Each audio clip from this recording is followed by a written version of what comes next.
अपना उत्तराखंड में आप सभी का बहुत स्वागत है। मैं हूं आपके साथ पेमनदीप। खबरों की शुरुआत करते हैं। प्रदेश में क्षेत्रवाद के नाम पर राजनीति करने वालों को मुख्यमंत्री पुष्कर सिंह धामी ने कड़ा संदेश दिया। हल्द्वानी पहुंचे सीएम धामी ने कहा कि अब कुमाऊं गढ़वाल के पेड़ से हमें बाहर निकलना होगा। अब क्षेत्रवाद की बात छोड़कर विकास और राज्य की बात करनी होगी और तभी राज्य नई ऊंचाइयां छू सकता है। मुख्यमंत्री ने कहा कि केदारनाथ उपचुनाव में जनता ने उन ताकतों को मुंहतोड़ जवाब दिया जो क्षेत्रवाद की राजनीतिक रोटियां सेकते हैं।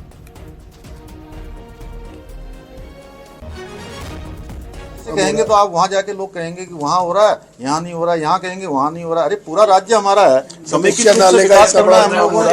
ये सब बातें कभी नहीं करनी चाहिए।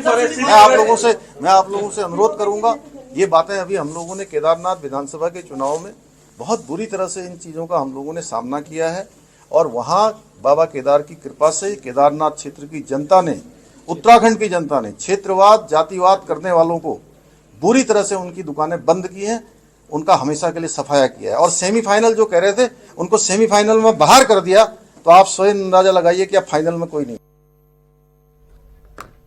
उत्तरकाशी में मस्जिद को लेकर महापंचायत की फाइनली मंजूरी मिल गई है और अब रविवार को उत्तरकाशी में मस्जिद के लिए महापंचायत होगी। रविवार को होने वाली महापंचायत को करीब 15-16 शर्तों के साथ में परमिशन मिली है। इनमें हेट स्पीच न करने, रैली नहीं निकालने और ट्रैफिक बाधित नहीं करने, धार्मिक भावना नहीं भड़काने के साथ ही शांति व्यवस्था कायम रखने समेत कई शर्तें शामिल की गई।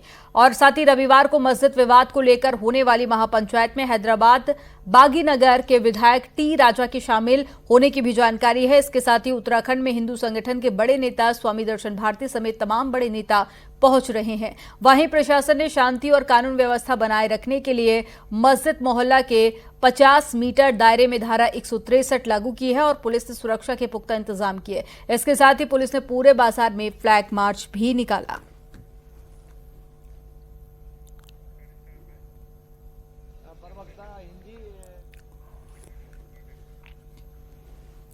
उत्तरकाशी की मस्जिद को लेकर रविवार को महापंचायत होगी। एक पक्ष मस्जिद हटाने पर अड़ा हुआ है तो वहीं दूसरा बचाने की बात कर रहा है।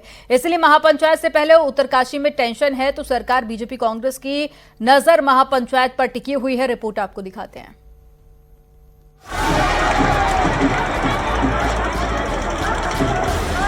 उत्तरकाशी में मस्जिद के विरोध में ये प्रदर्शन 24 अक्टूबर को हुआ। नौबत यहां तक आई कि पुलिस को लाठीचार्ज करना पड़ा। हिंदू संगठनों पर लाठी भाजने को उत्तरकाशी में डीएम और एसपी की लापरवाही माना गया। एसपी पर गाज गिर चुकी है जो हालात को संभालने में नाकाम रहे। वहीं विवादित मस्जिद को लेकर रविवार को उत्तरकाशी में महापंचायत होने वाली है। देवभूमि विचार मंच ने महापंचायत बुलाई है तो हिंदूवादी संगठन भी साथ हैं। महापंचायत के दौरान हालात न बिगड़े इसके लिए बड़ी संख्या में फोर्स लगा दी गई है क्योंकि मस्जिद के पक्षकारों का मानना है कि मस्जिद सही जगह पर है। उत्तरकाशी के हालात पर सरकार की भी नजर बनी हुई है तो मुख्यमंत्री पुष्कर सिंह धामी डीएम की रिपोर्ट मिलने पर कार्रवाई की बात कह रहे हैं। देखिए, शुरुआत के दिनों में जब मैं उत्तरकाशी गया था तो मुझे अनेक सामाजिक संगठनों के लोगों ने अपने ज्ञापन दिए थे और अपनी कुछ आशंकाएं व्यक्त की थी। तो मैंने उसमें जिलाधिकारी को पुनः परीक्षण करने के आदेश दिए हैं और मुझे लगता है कि जल्दी ही उसकी जांच पूरी हो जाएगी और जांच पूरी होने के बाद आगे कार्रवाई की। उत्तरकाशी जिले में यह अकेली और एकमात्र मस्जिद है जो हिंदू मुस्लिम सियासत का केंद्र बनी है। कांग्रेस देवभूमि में मस्जिद से लेकर महापंचायत के माहौल के लिए बीजेपी को जिम्मेदार बता रही है तो बीजेपी का कहना है कि लोकतंत्र में सबको बात कहने का अधिकार है पर हालात न बिगड़े ये देखने का जिम्मा सरकार का है। ये देवभूमि है, यहाँ कभी ऐसा नहीं हुआ और आज भारतीय जनता पार्टी के राज्य में ये सब चीजें घटित हो रही हैं क्योंकि काम कुछ किया नहीं है, जवाब देने के लिए कुछ है नहीं। जनता का ध्यान भटकाने के लिए केवल लोगों को मंदिर मस्जिद के मामले में उलझाया जा रहा है, उस झगड़े में फंसाया जा रहा है। देखिए, लोकतंत्र में हर व्यक्ति को अपनी बात कहने का अधिकार है। कानून व्यवस्था बनाए रहे ये सरकार का उत्तरदायित्व है। हम किसी भी व्यक्ति को, कांग्रेस के लोग धरने प्रदर्शन करते हैं तो वो भी पक्ष है, लेकिन कोई समाज का वर्ग अगर किसी विषय को लेकर अपनी बात को रखना चाहता है तो उसकी बात सुनने का सरकार को पूरा अधिकार है। हाँ, कानून व्यवस्था बनी रहे, इसको हम दृढ़ता से पालन करेंगे। उत्तर काशी में हिंदूवादी संगठन और लोकल लोग उत्तर की इस काशी में कोई मस्जिद नहीं चाहते, तो मुस्लिम पक्ष एकमात्र मस्जिद को बचाने के लिए हाईकोर्ट तक की शरण में है। ऐसे में रविवार को होने वाली महापंचायत से पहले उत्तर काशी में तनाव बढ़ा हुआ है। उत्तर काशी से बलवीर के साथ दीपांकर भट्ट, न्यूज़ 18। देहरादून से जिला पंचायतों से जुड़ी बड़ी खबर है। पंचायत चुनाव नहीं होने के चलते पंचायतों में प्रशासक बैठाए जा रहे हैं और बड़ी खबर यह है कि जिला पंचायतों में कार्यकाल पूरा कर चुके अध्यक्ष ही प्रशासक बनेंगे। अगले आदेश तक निवर्तमान जिला पंचायत अध्यक्ष ही बतौर प्रशासक कामकाज करेंगे। हालांकि नीतिगत फैसले लेने का अधिकार उन्हें नहीं होगा। पंचायती राज सचिव ने सभी डीएम को इसका आदेश जारी कर दिया है कि निवर्तमान अध्यक्ष को ही प्रशासक की जिम्मेदारी दी जाए।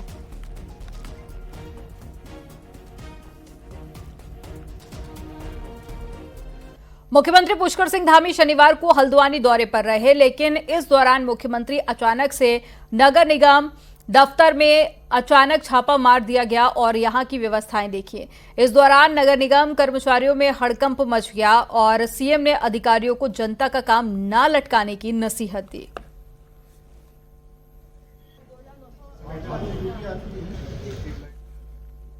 बीजेपी में मोदी योगी धामी की हिंदुत्व वाली सोच की प्रचंड आंधी चल रही है, जो घातक है। ये बात कांग्रेस नेता पूर्व सीएम हरीश रावत ने कही है। वहीं मुख्यमंत्री पुष्कर सिंह धामी ने कहा कि उत्तराखंड से प्रधानमंत्री मोदी का गहरा लगाव है। ये बात उत्तराखंड में सब जानते हैं और यही सच है।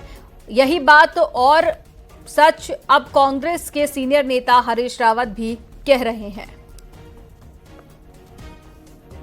हरीश रावत जी बहुत अनुभवी हैं और बहुत लंबा उनका कालखंड सामाजिक और राजनीतिक जीवन का रहा है और आज पूरी दुनिया जानती है हमारे प्रधानमंत्री आदरणीय मोदी जी के नेतृत्व में देश के अंदर एक नया वर्क कल्चर आया है और देवभूमि उत्तराखंड से जो हमारे प्रधानमंत्री जी का लगाव है, उनके हृदय में देवभूमि बसती है। ये किसी से नहीं छुपा है, तो हरीश रावत जी से भी नहीं छुपा है, इसलिए वह भी सत्य ही कह रहे हैं। निकाय चुनाव की जल्द घोषणा हो सकती है। बीजेपी संगठन में निकाय चुनाव को लेकर हलचल तेज है। शनिवार को बीजेपी प्रदेश अध्यक्ष महेंद्र भट्ट और संगठन मंत्री अजय कुमार ने मुख्यमंत्री पुष्कर सिंह धामी से मुलाकात की। शनिवार की मीटिंग में मुख्यमंत्री शामिल नहीं हो पाए थे। बीजेपी प्रदेश अध्यक्ष महेंद्र भट्ट ने कहा कि जल्द सभी निकायों में प्रभारी बनाए जाएंगे और चुनाव को देखते हुए सर्वे करवाया जाएगा। वहीं खबर है कि शहरी विकास विभाग अगले हफ्ते सभी निकायों में आरक्षण की भी घोषणा कर सकता है। बहुत जल्दी हम अपने प्रदेश की चुनाव के दृष्टिकोण से, नगर निगम चुनाव दृष्टि से हम प्रभारी घोषणा करने वाले हैं। उसका एक सर्वेक्षण टीम, हमारी सर्वे टीम जाएगी और टीम की भी एक दो दिन के जैसे रिजल्ट में फाइनल होता करेंगे। तो ठीक है, क्रम प्रारंभ हो गया, क्योंकि एक चुनाव का दूसरे चुनाव के लिए भाजपा से तैयार रहती है। उत्तराखंड में सबसे बड़ा नगर निगम देहरादून है, जहां पर 100 वार्ड हैं और करीब 10 लाख की आबादी है। बीजेपी महानगर अध्यक्ष सिद्धार्थ अग्रवाल का कहना है कि 2 सितंबर से अब तक देहरादून में 2.5 लाख सदस्य बनाए गए हैं। वहीं हर बूथ पर 2 एक्टिव मेंबर बनाने का टारगेट भी पूरा हो चुका है और निकाय चुनाव में बीजेपी बेहतरीन प्रदर्शन करेगी। देहरादून महानगर में 921 बूथ हैं, तो हमें 1842 सदस्य बनाने का व्रत दिया गया था, जिसमें लगभग हमारे 1900 सदस्य अभी तक बन चुके हैं और अगले आज शाम तक जो हम सूची लगाएंगे वो पूरे 2000 सदस्यों की सूची होगी।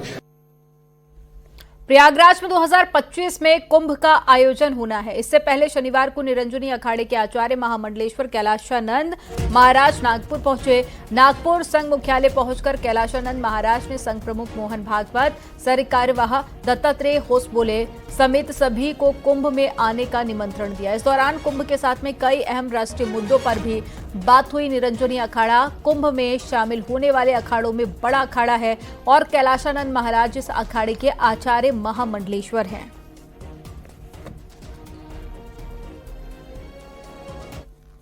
उत्तराखंड में अब पूरे साल चारधाम यात्रा होगी। चारधाम की यात्रा सिर्फ 6 महीने की नहीं, बल्कि सरकार इसे 12 महीने की यात्रा बनाई है।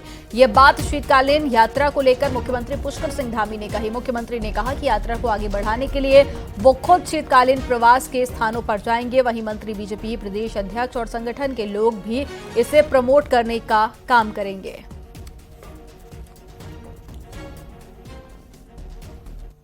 हमारे चारों धामों में शीतकालीन प्रवास शुरू हो, उसके लिए हमने योजना बना दी है हम उसको तेजी से आगे बढ़ाएंगे। अभी तक यात्रा 4 महीने 6 महीने की होती थी, आने वाले समय में अब ये यात्रा पूरे 12 मास चले, इसके लिए हमारे सारे प्रयास शुरू हो गए हैं। उसको हम और तेज गति से आगे बढ़ाएं। हमारे यहाँ पर उनको हिमालय भी दिखाई देगा, सूर्य भी दिखाई देंगे, अच्छा परिवेश भी मिलेगा और अच्छा एक पर्यावरण भी मिलेगा। तो हम सबको आमंत्रित करेंगे और मैं स्वयं भी प्रयास करूंगा कि अनेक स्थानों पर जाऊं। और देहरादून के सेलाकुई में स्थित ICFAI यूनिवर्सिटी में प्रिंसिपल कॉन्क्लेव का आयोजन किया गया। कार्यक्रम में मुख्य अतिथि के रूप में मनोज बहुगुणा ने शिरकत की। उन्होंने स्कूली शिक्षा प्रणाली में NEP 2020 को शामिल करने के लिए सुझाव दिए। इस सम्मेलन में देहरादून और विकास नगर क्षेत्र के तकरीबन 75 स्कूलों के प्रधानाचार्य, निदेशक और चेयरमैन शामिल हुए।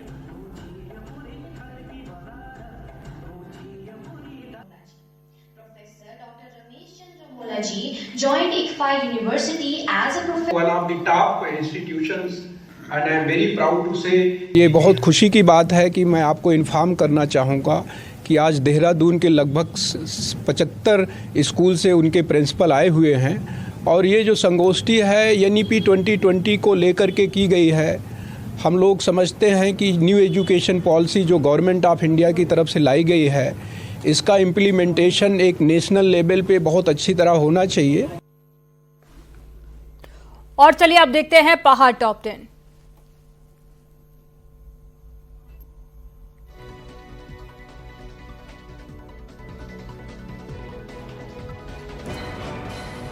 रुड़की में मंगलौर नगर पालिका ने बस अड्डे से हाईवे किनारे अतिक्रमण हटाओ अभियान चलाया। इस दौरान ढेली रेहड़ी वालों में हड़कंप मच गया।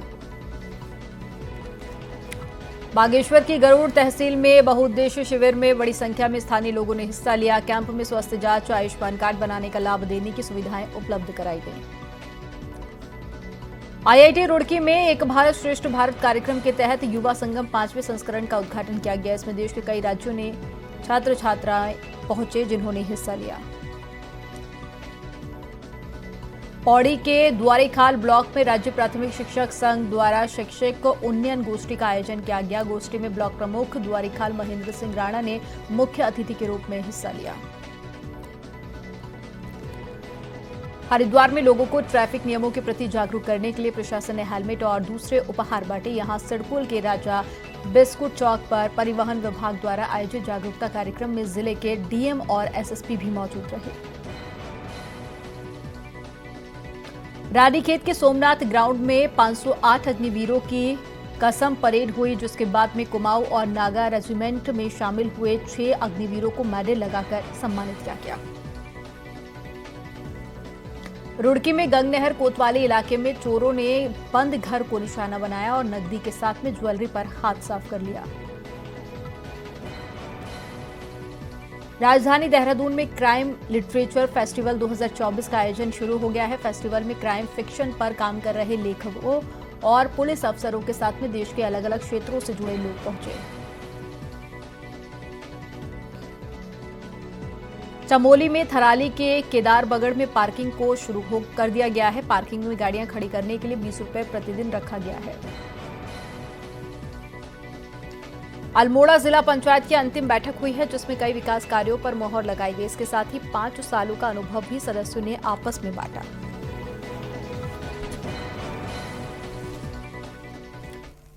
वक्त हो गया एक छोटे से ब्रेक का। आप देखते रहिए न्यूज़ 18।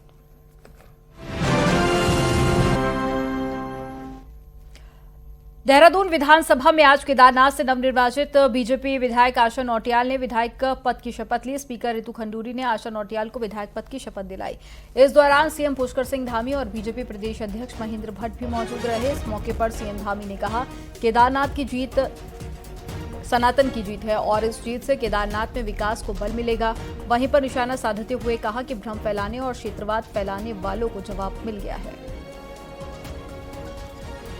ये जीत सनातन की जीत है।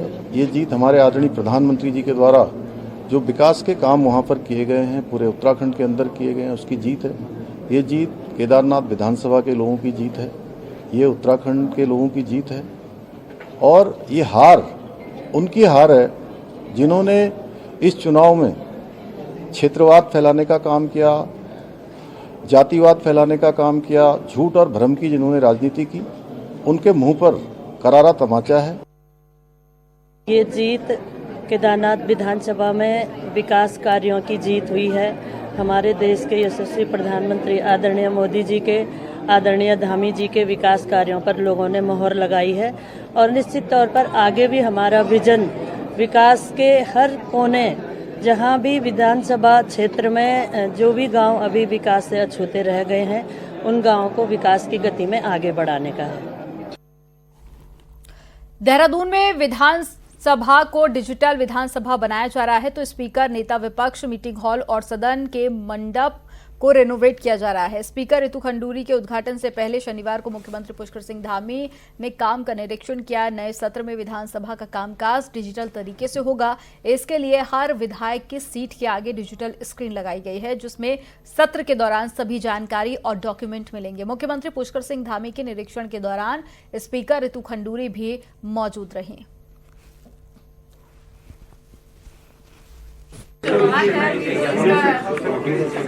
एसी हमने चेंज किया है, टैबलेट्स चेंज किया, सीट्स चेंज किया, कार्पेट चेंज किया और लाइटिंग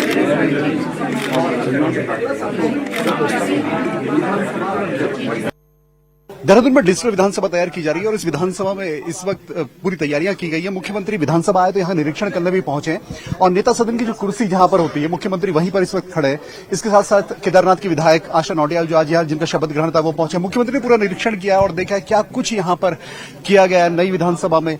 अभी जो अगला सत्र होगा वो देहरादून में होना है और उसका निरीक्षण यहाँ पर सीएम ने किया है। खासतौर पर सभी विधायकों के आगे ये स्क्रीन लगाई गई है और ताकि वो बोल सके, उनकी आवाज पहुंच सके। ई विधानसभा यानी कागज अब आपको नहीं मिलेंगे, विधायकों को जो बुक्स मिलती थी वो सब यहाँ पर नहीं मिलेंगी और जो अगला सत्र होगा वो इसी विधानसभा जो मंडप है या ये जो हॉल है यहाँ पर होगा। कैमरा से संदीप नेगी के साथ दीपांकर भट्ट, न्यूज़ 18 देहरादून। सांप के काटने के मामले लगातार बढ़ते जा रहे हैं। अब बड़ी खबर यह है कि अब इसका पूरा रिकॉर्ड रखा जाएगा। केंद्र सरकार ने सभी राज्यों को चिट्ठी लिखी है और सांप के काटने और मरने वालों का रिकॉर्ड रखने के लिए कहा है। साथ ही केंद्र सरकार ने कहा साल 2030 तक सांप के काटने के मामलों को कम करने का टारगेट रखा गया। उत्तराखंड में भी सांपों के काटने से मौत के कई मामले सामने आते हैं।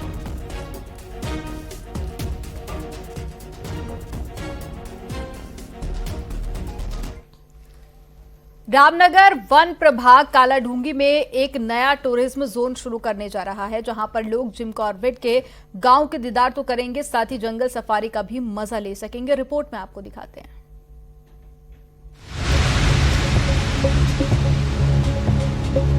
कालाढूंगी में सैलानी जिम कॉर्बेट का गांव देखने आते हैं। ऐसे में यहाँ स्थानीय लोग लंबे समय से एक टूरिज्म जोन खोलने की मांग कर रहे थे और पर्यटक भी जिम कॉर्बेट के इस कर्मभूमि के जंगल से रूबरू होना चाहते हैं। ऐसे में वन विभाग का ये पहल पर्यटकों के साथ ही स्थानीय लोगों के लिए भी सुकून देने वाला है। तो ये जिम कॉर्बेट का अपना पूरा कर्म क्षेत्र रहा है। जिम कॉर्बेट ने जो किताबें लिखी हैं, उन्होंने 6 बुक लिखी हुई हैं, तो उसमें जो है कहानियां लिखी हुई हैं यहाँ की। कालाढूंगी, छोटी हल्द्वानी, यहाँ के शिकार की घटनाएं, यहाँ पे उन्होंने जो टाइगर के बारे में लिखा है, यहाँ पे एलिफेंट के बारे में लिखा है, यहाँ पे पाइथन के बारे में लिखा हुआ है, वो सब यहाँ पे एक हेरिटेज है, वो लेगेसी है जिम कॉर्बेट की। तो पर्यटकों के लिए भी एक बड़ा आकर्षण केंद्र रहेगा।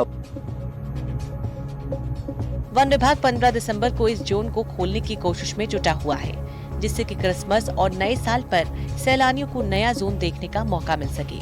इस जोन में सुबह और शाम 30 जिप्सियां पर्यटकों को घुमाने ले जाएंगी।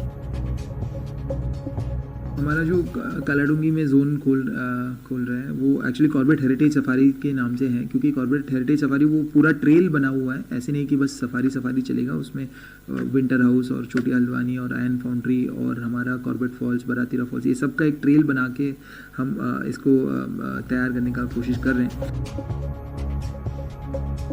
कालाढूंगी में नया जोन खोले जाने से यहाँ पर्यटकों के लिए सफारी के ऑप्शंस बढ़ेंगी। वहीं यहाँ पर कालाढूंगी क्षेत्र में रोजगार के लिए भी मील का पत्थर साबित हो सकता है।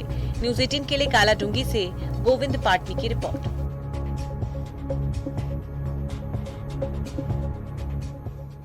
रुद्रप्रयाग जिले के देवल गांव में पिछले एक हफ्ते से गुलदार का आतंक बना हुआ है। हालात यह है कि शाम होते ही गुलदार बस्तियों के आसपास देखा जा रहा है। अब ऐसे में लोग खौफ के साए में जी रहे हैं। वहीं लोगों ने वन विभाग से गुलदार को पकड़ने की मांग की। दूसरी ओर वन विभाग टीम इलाके में लगातार गश्त कर रही है और लोगों से अलर्ट पर रहने की अपील भी कर रही है। और जहाँ जहाँ पे इस बाघ के स्पॉट आ रहे हैं नजर या वीडियोस आ रहे हैं या कोई भेज रहा है तो उसके हिसाब से वहाँ पे कैमरे भी ये लगा रहे हैं। अभी तक 4-5 क्षेत्रों में उन्होंने कैमरे भी लगाए हैं और उन्होंने जल्दी, मैंने उनको खुद कहा है कि आप इसको रेस्क्यू करके और रिजर्व फॉरेस्ट में इसको भेजें। पौड़ी में गुलदार समेत अन्य जंगली जानवरों के हमले लगातार बढ़ते जा रहे हैं। ऐसे में अब नौनिहालों को इन हमलों से बचाने के लिए एक वन विभाग और जिला प्रशासन ने मिलकर स्कूल बुक में एक पाठ मानव वन्य जीव संघर्ष की घटनाओं की रोकथाम और बचाव के लिए शामिल किया है। बस अब पाठ्यक्रम को लागू करने से पहले इसे रिव्यू के लिए उत्तराखंड शिक्षा सचिव को भेजा गया है, जिस पर हामी भरते ही ये पाठ कक्षा 3 से 8 के पाठ्यक्रम में शामिल हो जाएगा। वन विभाग का मानना है कि गुलदार अपने शिकार के लिए सॉफ्ट टारगेट खोजता है और इंसानों पर सबसे सॉफ्ट टारगेट गुलदार के लिए बच्चे हैं। ऐसे में बच्चों को जागरूक करने के लिए एक किताब में एक पाठ शामिल किया जा रहा है।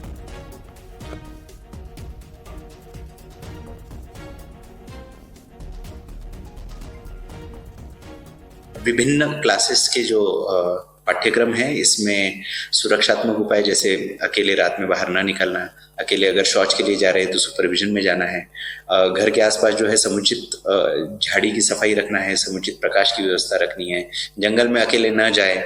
ये जो सुरक्षात्मक उपाय हैं एक पिक्चर फॉर्मेट में, ताकि बच्चों को आसानी से समझ आए, इस फॉर्मेट में हम लोगों ने जो है इंक्लूड करने का प्रयास किया है। और उस कोर्स को डाइट और डीएफओ और सीडीओ साहब की अध्यक्षता में कमेटी के माध्यम से डेवलप किया गया। तो उस पर्टिकुलर कोर्स को हम लोग ट्राई ये कर रहे हैं कि हम अपने स्कूल्स में लगातार सभी बच्चों को क्लास 3 से क्लास 8 तक के बच्चों को कहीं ना कहीं सेंसिटाइज किए जाने या बाघ से संबंधित सुरक्षा और उपाय लिए जाने को लेके उन्हें हम लोग एजुकेट करने का प्रयास कर रहे हैं। यहाँ वक्त हो गया एक छोटे से ब्रेक। आप देखते रहिए न्यूज़ 18।